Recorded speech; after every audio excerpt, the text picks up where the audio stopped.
ಬೆಳಗಾವಿಯಲ್ಲಿ ಕನ್ನಡ ಕಡ್ಡಾಯ ಆದೇಶ ವಿರೋಧಿಸಿ ಎಂಇಎಸ್ ಕಾರ್ಯಕರ್ತರು ಸೋಮವಾರ ಪ್ರತಿಭಟನೆ ನಡೆಸಿ ಜಿಲ್ಲಾಧಿಕಾರಿ ಕಚೇರಿ ಆವರಣದಲ್ಲಿ ಉದ್ವಿಗ್ನ ವಾತಾವರಣ ಸೃಷ್ಟಿಸಿದರು. ಡಿಸಿ ಕಚೇರಿ ಆವರಣದಲ್ಲಿ ಜಮಾಯಿಸಿದ ಪ್ರತಿಭಟನಾಕಾರರು ಸರ್ಕಾರದ ಆದೇಶದ ಪ್ರತಿಯನ್ನ ಹರಿದು ಆಕ್ರೋಶ ವ್ಯಕ್ತಪಡಿಸಿದರು. ಪೊಲೀಸರ ಸಮ್ಮುಖದಲ್ಲೇ ಸರ್ಕಾರದ ವಿರುದ್ಧ ಘೋಷಣೆಗಳನ್ನು ಕೂಗಿ आक्रोश ಹೊರಹಾಕಿದರು.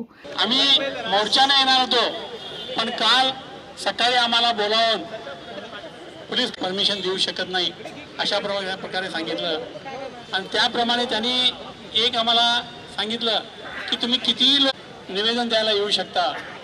त्याप्रमाणे आज आम्ही कार्यकर्त्यांना आव्हान केलं की डायरेक्ट डीसी ऑफिसला निवेदन द्यायला यायचं आहे.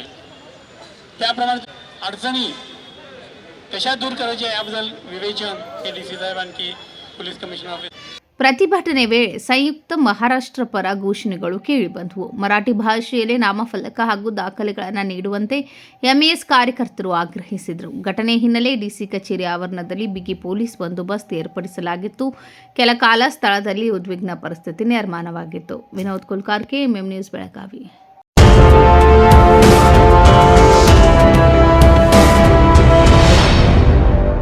100 ವರ್ಷಗಳು 100 ದಿನಗಳು ಮೇಕಿಂಗ್ ಶುಲ್ಕದಲ್ಲಿ 100% ರಿಯಾಯಿತಿ. Bhima legacy fest 100 days offer. ಚಿನ್ನ, ಬೆಳ್ಳಿ ಮತ್ತು ವಜ್ರದ ಮೇಲಿನ ಮೇಕಿಂಗ್ ಶುಲ್ಕದಲ್ಲಿ 100% ವರೆಗೆ ರಿಯಾಯಿತಿ ಪಡೆಯಿರಿ. ಮತ್ತು ಪ್ರತಿ 1 ಲಕ್ಷ ರೂಪಾಯಿ ಮೌಲ್ಯದ ವಜ್ರದ ಮೇಲೆ 24 ಕ್ಯಾರೆಟ್ ಚಿನ್ನದ ಬಾರ್ ಉಚಿತವಾಗಿ ಪಡೆಯಿರಿ. ಎಲ್ಲಾ ಭೀಮಾ ಮಳಿಗೆಗಳಲ್ಲಿ ಲಭ್ಯ. ಷರತ್ತುಗಳು ಅನ್ವಯ.